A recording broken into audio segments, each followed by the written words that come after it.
ফরিয়াদ আপনার দরবারে আজকে আমরা এখানে যে জন্য উপস্থিত হয়েছি, ইয়া আল্লাহ আমাদের ওয়ারসান সাইয়্যিদ রাহমাহুল্লাহ, ইয়া আল্লাহ তার তৃতীয় শাহাদাত বার্ষিকী উপলক্ষে আজকে দার্শনিক পক্ষ থেকে যে দোয়ার আয়োজন করা হয়েছে মাওলা, ইয়া আল্লাহ যে আলোচনা হয়েছে আল্লাহ আমাদের ওয়ারসান সাইয়্যিদের জীবনের উপরে যেটুকু হয়েছে জল সামান্য মাওলা, ইয়া আল্লাহ বিশ্ববরেণ্য মুফাসসির মাওলা, ইয়া আল্লাহ দীর্ঘ 50-52 বছর তিনি কোরআনের খিদমত করে গিয়েছেন।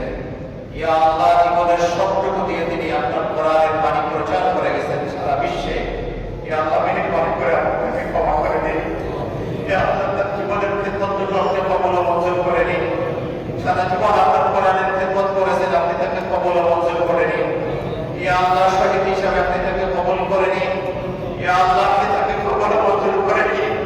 তার সারা জীবনের খিদমতকে আপনি কবুল করে নিন। ইয়া আল্লাহ ফরিয়াদ আপনার দরবারে মাওলা, কোরআনের পাখিকে আপনি কবুল করে নিন।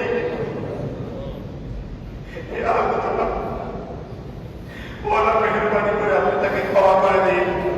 ইয়া আল্লাহ, ইয়া আল্লাহ আপনি তাকে শহীদের মর্যাদা দিয়ে আপনি তাকে জান্নাতুল ফেরদাউস নসিব করে দিন।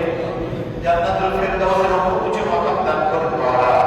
ইয়া আল্লাহ তার পরিবারের প্রতি আপনি খাস রহমত অবতীর্ণ করুন। ইয়া আল্লাহ দার্শনিক ভাইয়ের আজকে তার শাহাদাত বার্ষিকী উপলক্ষে আয়োজন করেছে, এই দার্শনিক ভাইদেরকে আপনি কবুল ও মঞ্জুর করে নিন। ইয়া আল্লাহ আজকে এখানে আমরা যারা উপস্থিত হয়েছি, ইয়া আল্লাহ আমাদের ওয়ারসান সাইয়্যিদের যে চিন্তা চেতনা